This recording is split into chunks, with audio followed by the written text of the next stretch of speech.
ਪਗ ਪੰਕਜ ਬੰਦਨ,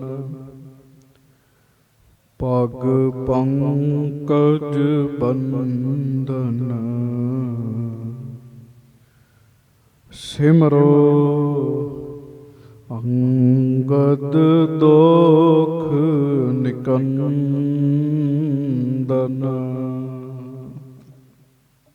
ਅਮਰਦਾਸ ਗੁਰ ਹਿਰਦੈ ਧਿਆਵੋ,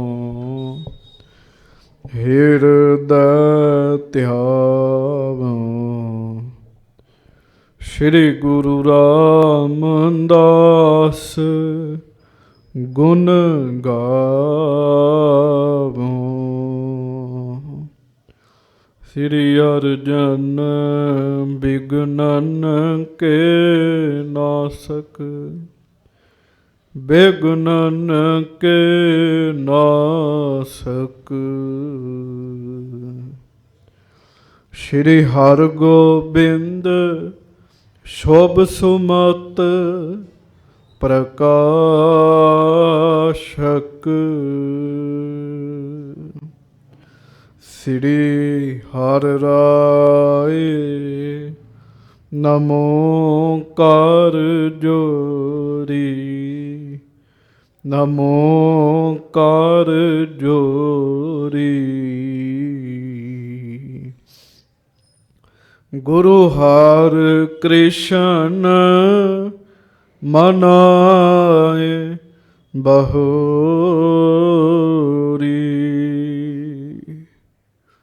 ਗੁਰੂ ਤੇਗ ਬਹਾਦੁਰ ਪਰਮ ਕਿਰਪਾਲਾ, ਵਾਹਿਗੁਰੂ ਪਰਮ ਕਿਰਪਾਲਾ।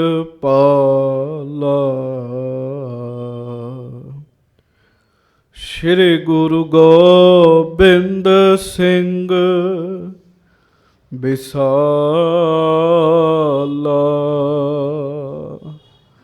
ਤਰੋਂ ਧਰਾ ਪਰ ਪੁੰਨ ਪੁੰਨ ਸੀਸਾ,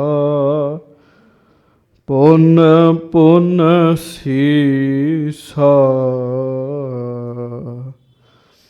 ਬੰਦੋਂ ਬਾਰ ਬਾਰ ਜਗਦੀਸ਼ਾ,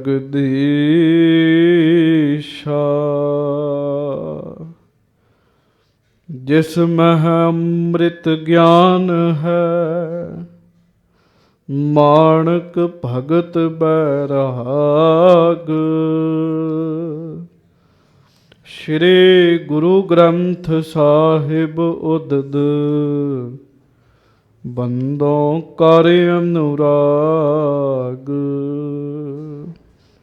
ਏਕ ਓੰਕਾਰ ਸਤਿਗੁਰੂ ਤਿਹ ਪ੍ਰਸਾਦ ਸਚ ਹੋਏ, ਵਾਹਿਗੁਰੂ ਜੀ ਕੀ ਫਤਿਹ। ਬਿਘਨ ਬਿਨਾਸ਼ਨ ਸੋਏ।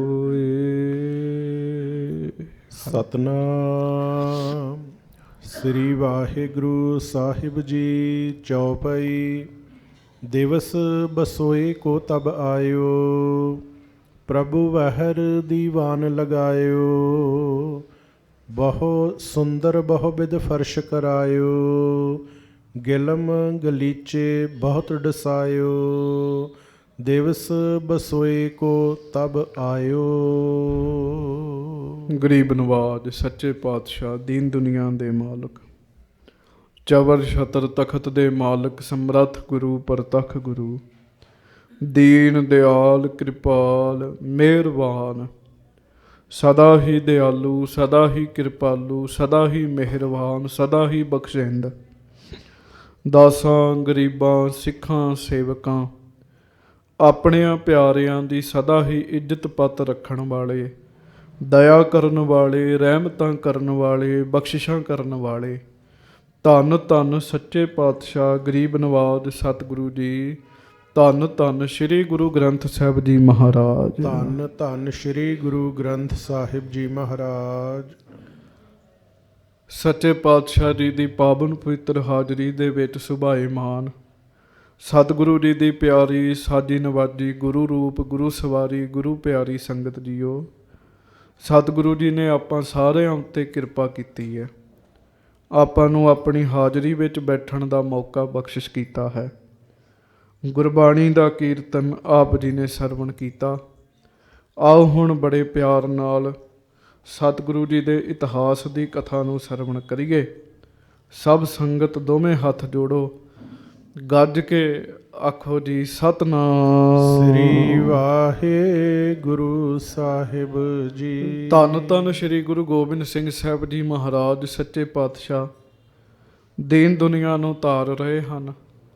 ਤਾਰਦਿਆਂ ਤਾਰਦਿਆਂ ਸੱਚੇ ਪਾਤਸ਼ਾਹ ਜੀ ਦੇ ਕੋਲ ਆਪਣੇ ਆਪਣੇ ਸੁਭਾਅ ਦੇ ਲੋਕ ਆਉਂਦੇ ਹਨ ਜੀ।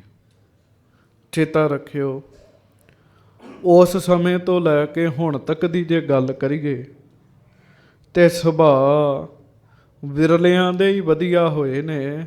ਬਹੁਤਿਆਂ ਦੇ ਸੁਭਾਅ ਜਿਉਂ-ਜਿਉਂ ਸਮਾਂ ਵੱਧ ਰਿਹਾ ਤਿਉਂ-ਤਿਉਂ ਸੁਭਾਵਾਂ ਵਿੱਚ ਵਿਗੜਾਓ ਆ ਰਿਹਾ ਹੈ। ਕੋਈ ਬਹੁਤੇ ਸਿਆਣੇ ਭਜਨੀਕ ਬੰਦਿਆਂ ਦੇ ਦਰਸ਼ਨ ਬਹੁਤ ਘੱਟ ਹੋ ਰਹੇ ਨੇ। ਲਾਲਾ ਲਾਲਾ ਕਰਨ ਵਾਲੇ, ਰੌਲਾ ਪਾਉਣ ਵਾਲੇ, ਹਾਂਜੀ, ਜਿਨ੍ਹਾਂ ਦੇ ਅੰਦਰ ਸ਼ਾਂਤੀ ਨਹੀਂ ਹੈਗੀ, ਜਿਨ੍ਹਾਂ ਦੇ ਅੰਦਰ ਜਨਨ ਸ਼ਕਤੀ ਨਹੀਂ ਹੈਗੀ ਜੀ, ਉਹ ਬੰਦਿਆਂ ਨੂੰ ਵੇਖਣ ਵਿੱਚ ਜ਼ਿਆਦਾ, ਉਹਨਾਂ ਬੰਦਿਆਂ ਨੂੰ ਸੰਸਾਰ ਵਿੱਚ ਉਹਨਾਂ ਦੀ ਗਿਣਤੀ ਵੱਧ ਰਹੀ ਹੈ। ਆਖੋ ਵਾਹਿਗੁਰੂ ਵਾਹਿਗੁਰੂ। ਪਰਮੇਸ਼ਰ ਜੀ ਦਾ ਭਜਨ ਘਟ ਰਿਹਾ ਜ਼ਿੰਦਗੀ ਵਿੱਚ, ਤੇ ਭਜਨ ਦੀ ਥਾਂ ਜਿਹੜੀ ਹੈ ਸਾਧ ਸੰਗਤ ਦੀ, ਉਹ ਨਿੰਦਿਆ, ਚੁਗਲੀ, ਵਿਸ਼ੇ ਵਿਕਾਰ ਤੇ ਫੋਨ ਨੇ ਲੈ ਲਈ ਹੈ। ਜਿਹੜਾ ਬੰਦਾ ਫੋਨ ਦੇ ਉੱਤੇ ਜਿੰਨੀ ਜ਼ਿਆਦਾ ਫੇਸਬੁੱਕ, ਇੰਸਟਾਗ੍ਰਾਮ, ਵਟਸਐਪ ਇਹ ਚੀਜ਼ਾਂ ਚਲਾ ਰਿਹਾ, ਉਹ ਓਨਾ ਹੀ ਅਸ਼ਾਂਤ ਪਾਇਆ ਜਾ ਰਿਹਾ ਹੈ। ਇਹ ਦੁਖਾਂਤ ਹੈ ਸਾਧ ਸੰਗਤ ਜੀ। ਉਹਨਾਂ ਦੇ ਅੰਦਰ ਸ਼ਾਂਤੀ ਨਹੀਂ ਤੇ ਹੈਗੀ। ਅੱਜ 2-4 ਦਿਨ ਹੋ ਗਏ, ਰਾਤ ਨੂੰ ਕਿਤੇ ਫੇਸਬੁੱਕ ਬੰਦ ਹੋਈ ਜੀ, ਲਾਲਾ ਲਾਲਾ ਹੋ ਗਈ ਵਟਸਐਪ ਦੇ ਉੱਤੇ ਜੀ। ਹਾਂਜੀ, ਵੀ ਪਤਾ ਨਹੀਂ ਕੀ ਹੋ ਗਿਆ ਹੋਵੇ ਜੀ। ਇੰਸਟਾਗ੍ਰਾਮ ਬੰਦ ਹੋ ਗਿਆ ਜੀ, ਬੜਾ ਰੌਲਾ ਪੈ ਗਿਆ ਜੀ, ਵੀ ਪਤਾ ਨਹੀਂ ਕੀ ਪਹਾੜ ਟੁੱਟ ਪਿਆ। ਕਿਉਂ ਜੀ? ਆਧਾਰ ਨਹੀਂ ਸਾਡਾ ਸਹੀ ਹੈਗਾ। ਇਹਨਾਂ ਚੀਜ਼ਾਂ ਨੂੰ ਬੰਦਿਆਂ ਨੇ ਆਸਰਾ ਬਣਾ ਲਿਆ। ਇਹਦੇ ਕਰਕੇ ਸਾਡੀਆਂ ਉਮਰਾਂ ਵੀ ਘਟ ਰਹੀਆਂ ਨੇ, ਟੈਨਸ਼ਨ ਵੱਧ ਰਹੀ ਹੈ। ਵੱਡੀ ਗੱਲ, ਅੰਦਰ ਸ਼ਾਂਤੀ ਨਹੀਂ ਰਹਿ ਗਈ ਜੀ। ਤੁਸੀਂ ਬੈਠੇ ਹੋ, ਕੋਈ ਵਿਰਲਾ ਬੰਦਾ ਜਿਹਦੀ ਸੁਰਤ ਟਿਕੀ ਹੋਏ ਜੀ, ਨਹੀਂ ਤੇ ਸਾਡਾ ਸਾਰਿਆਂ ਦਾ ਧਿਆਨ ਇੱਧਰ ਉੱਧਰ ਖਿੰਡਿਆ ਹੈਗਾ ਇਸ ਸਮੇਂ ਜੀ। ਜੇ ਨਹੀਂ ਖਿੰਡਿਆ ਤੇ ਦੱਸੋ। ਇੱਕ ਸਮੇਂ ਦਿਮਾਗ ਦੇ ਵਿੱਚ ਪਤਾ ਨਹੀਂ ਕਿੰਨੀਆਂ ਕੁ ਗੱਲਾਂ ਤੁਰੀਆਂ ਫਿਰਦੀਆਂ ਜੀ। ਇੱਕ ਗੱਲ ਨਹੀਂ ਜੀ, ਪਤਾ ਨਹੀਂ ਕਿੰਨੀਆਂ ਕੁ ਗੱਲਾਂ ਤੁਰੀਆਂ ਫਿਰਦੀਆਂ। ਤੇ ਇਹਨਾਂ ਗੱਲਾਂ ਦੇ ਵਿੱਚ ਜਿਸ ਰੱਬ ਨੂੰ ਅਸੀਂ ਚੇਤਾ ਕਰਨਾ ਸੀ, ਉਹ ਰੱਬ ਸਾਨੂੰ ਭੁੱਲਦਾ ਜਾ ਰਿਹਾ ਜੀ। ਧੰਨ ਮਹਾਰਾਜ ਸੱਚੇ ਪਾਤਸ਼ਾਹ ਜੀ ਦੀ ਬਾਣੀ ਕਹਿੰਦੀ, ਸਭੇ ਗੱਲਾਂ ਵਿਸਰਨ, ਬੋਲੋ ਸਭੇ ਗੱਲਾਂ ਵਿਸਰਨ। ਸਾਰੀਆਂ ਗੱਲਾਂ ਦਾ ਚੇਤਾ ਭੁੱਲ ਜੇ, ਇੱਕੋ ਵਿਸਰ ਨਾ ਜਾਓ। ਰੱਬ ਦਾ ਚੇਤਾ ਨਾ ਭੁੱਲੇ ਜੀ, ਰੱਬ ਦਾ ਚੇਤਾ ਨਾ ਭੁੱਲੇ ਜੀ। ਸ਼ਾਂਤੀ ਤੁਹਾਨੂੰ ਪਰਮਾਤਮਾ ਦੇ ਨਾਮ ਨੇ ਦੇਣੀ ਹੈ, ਉਹਦੇ ਚਿੰਤਨ ਨੇ ਦੇਣੀ ਹੈ। ਮੈਨੂੰ ਮਾਫ ਕਰਿਓ, ਆ 1.5 2 ਲੱਖ ਦੇ ਜਿਹੜੇ ਜੇਬ 'ਚ ਪਾਏ ਆ, ਇਹਨਾਂ ਨੇ ਸ਼ਾਂਤੀ ਨਹੀਂ ਦੇਣੀ ਸਾਨੂੰ ਜੀ।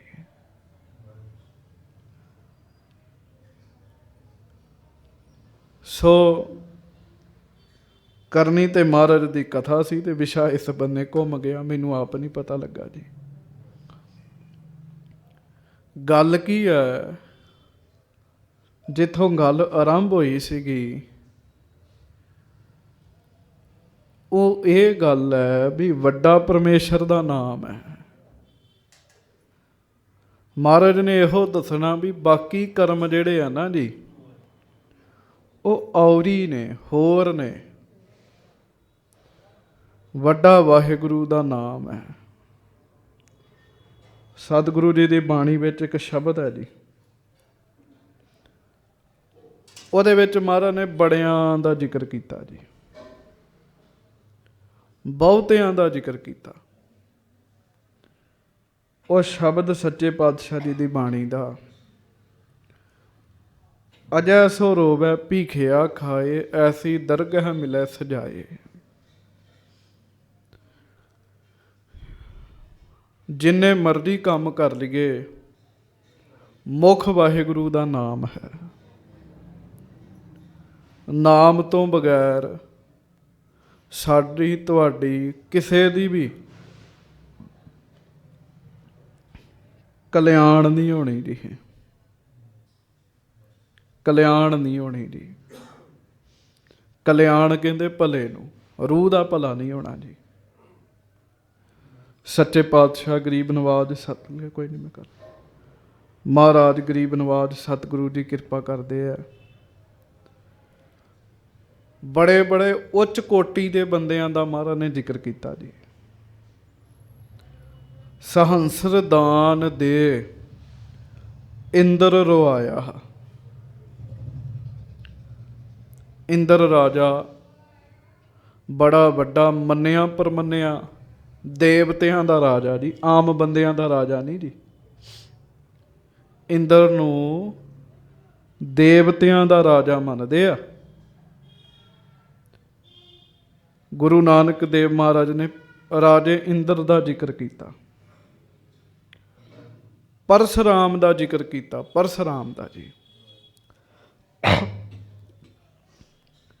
ਸਹੰਸਰ ਦਾਨ ਦੇ ਇੰਦਰ ਰੋਆਇਆ। ਇੰਦਰ ਨੂੰ ਮਨ ਦੀ ਬਿਰਤੀ ਕਾਮ ਵਾਸ਼ਨਾ ਟਿਕਣ ਨਹੀਂ ਸੀ ਦਿੰਦੀ, ਉਹ ਬਿਰਤੀ ਟਿਕਣ ਨਹੀਂ ਸੀ ਦਿੰਦੀ। ਤੇ ਬਸ ਫਿਰ ਵਾਸ਼ਨਾ ਕਰਕੇ ਰਾਜਾ ਇੰਦਰ ਵੀ ਇੰਨਾ ਦੁਖੀ ਹੋਇਆ ਵੀ ਉਹਨੂੰ ਰੋਣਾ ਪਿਆ ਜੀ। ਪਰਸ਼ੁਰਾਮ ਰੋਵੈ ਘਰ ਆਇਆ। ਪਰਸ਼ੁਰਾਮ, ਇਹ ਲੰਮੀਆਂ ਕਥਾਵਾਂ ਨੇ ਜੀ। ਇਹ ਬੜਾ ਸਾਧ ਸੰਗਤ ਜੀ ਵੱਡਾ ਮੌਕੇ ਦਾ ਅਵਤਾਰ ਹੋਇਆ ਪਰਸ਼ੁਰਾਮ। ਇੱਕ ਰਾਮ ਜੀ, ਇੱਕ ਪਰਸ਼ੂਰਾਮ ਜੀ। ਉਹਨਾਂ ਦੇ ਬਾਰੇ ਵੀ ਲਿਖਿਆ ਰੋਵੈ ਹੈ। ਪਰਸ਼ੁਰਾਮ ਰੋਵੈ ਘਰ ਆਇਆ, ਰੋਂਦਾ ਘਰ ਆਇਆ ਜੀ। ਅਜੈ ਸੋ ਰੋਵੈ ਭੀਖਿਆ ਖਾਏ। ਰਾਜਾ ਅਜੈ ਸ਼੍ਰੀ ਰਾਮ ਚੰਦਰ ਜੀ ਦਾ ਦਾਦਾ ਹੋਇਆ ਸਾਧ ਸੰਗਤ ਜੀ। ਉਹਨੇ ਵੀ ਨਾਮ ਨਹੀਂ ਜਪਿਆ, ਹੋਰ ਕੰਮ ਬੜੇ ਕੀਤੇ, ਉਹਨੂੰ ਵੀ ਰੋਣਾ ਪਿਆ ਜੀ। ਅਜੈ ਸੋ ਰੋਵੈ ਭੀਖਿਆ ਖਾਏ, ਰੋਵੈ ਸ਼ਬਦ ਆ ਗਿਆ। ਫਿਰ ਮਹਾਰਾਜ ਅੱਗੇ ਕਹਿੰਦੇ ਰੋਵੈ ਰਾਮ ਨਿਕਾਲਾ ਭਇਆ। ਸ਼੍ਰੀ ਰਾਮ ਚੰਦਰ ਜੀ ਸਤਿਕਾਰਯੋਗ ਨੇ, ਪਰ ਜਦੋਂ ਉਹਨਾਂ ਨੂੰ ਅਯੋਧਿਆ ਵਿੱਚੋਂ 14 ਸਾਲ ਦਾ ਬਨਵਾਸ ਵਾਸਤੇ ਭੇਜਿਆ, ਆਪਣੇ ਪਿਤਾ ਤੋਂ ਵਿਛੜੇ, ਮਾਤਾ ਤੋਂ ਵਿਛੜੇ, ਉਦੋਂ ਵੀ ਰੋਏ। ਫਿਰ ਸੀਤਾ ਜੀ ਨੂੰ ਸਾਧ ਸੰਗਤ ਜੀ ਰਾਵਣ ਚੁੱਕ ਕੇ ਲੈ ਗਿਆ। ਰਾਮ ਜੀ ਉਦੋਂ ਵੀ ਰੋਏ ਜੀ। ਰੋਵੈ ਰਾਮ ਨਿਕਾਲਾ ਭਇਆ, ਸੀਤਾ ਲਛਮਨ ਵਿਛੜ ਗਿਆ। ਵਿਛੋੜਾ ਪੈ ਗਿਆ।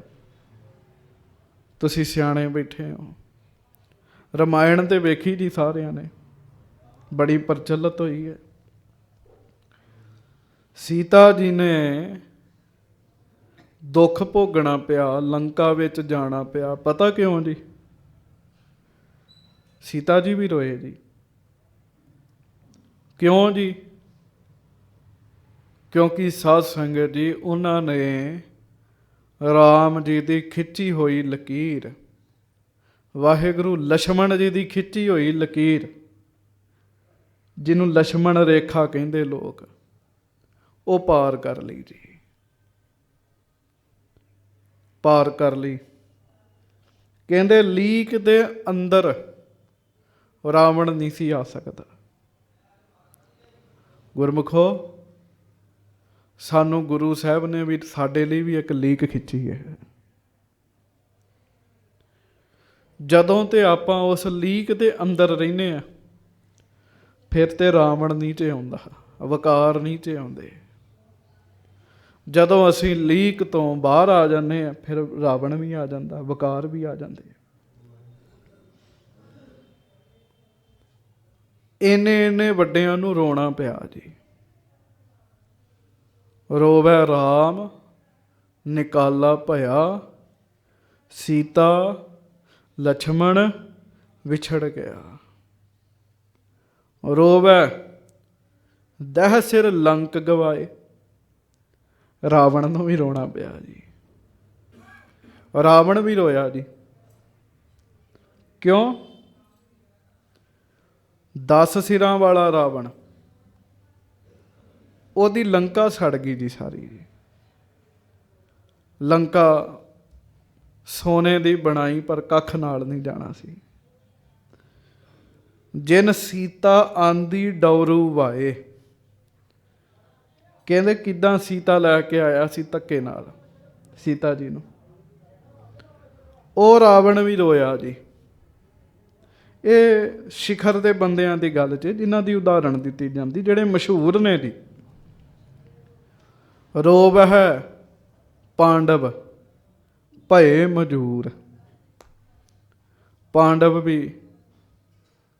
ਉਹਨਾਂ ਨੂੰ ਵੀ ਰੋਣਾ ਪਿਆ ਜੀ। ਮਜ਼ਦੂਰ ਬਣਨਾ ਪਿਆ ਜੀ।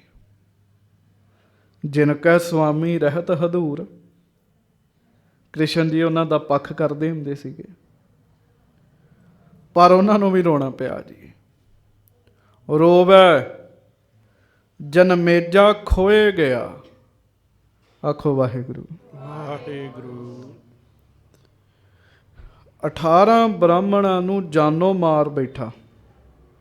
ਪ੍ਰਾਸ਼ਚਿਤ ਵਾਸਤੇ ਮਹਾਭਾਰਤ ਸੁਣਿਆ, ਪਰ ਗੱਲ ਨਹੀਂ ਬਣੀ ਜੀ। ਜਨਮੇਜਾ ਨੂੰ ਵੀ ਰੋਣਾ ਪਿਆ ਜੀ। ਇੱਕ ਹੀ ਕਾਰਨ ਪਾਪੀ ਭਇਆ। ਇੱਕ ਗਲਤੀ ਕਾਰਨ ਪਾਪੀ ਬਣਿਆ ਜੀ ਉਹ ਜੀ। ਰੋਵਹਿ ਸੇਖ ਮਸਾਇਕ ਪੀਰ। ਚੋਟੀ ਦੇ ਬੰਦੇ ਜਿਹੜੇ ਮੁਸਲਮਾਨ ਧਰਮ 'ਚ ਹੁੰਦੇ, ਉਹਨਾਂ ਦੇ ਨਾਮ ਅੱਗੇ ਸ਼ੇਖ ਲੱਗਦਾ ਜੀ। ਬਾਬਾ ਜੀ, ਬਾਬਾ ਫਰੀਦ ਸਾਹਿਬ ਜੀ ਦੇ ਅੱਗੇ ਗੁਰੂ ਗ੍ਰੰਥ ਸਾਹਿਬ 'ਚ ਸ਼ੇਖ ਲਿਖਿਆ ਜੀ। ਸ਼ਲੋਕ ਸ਼ੇਖ ਫਰੀਦ ਜੀਓ ਕੇ।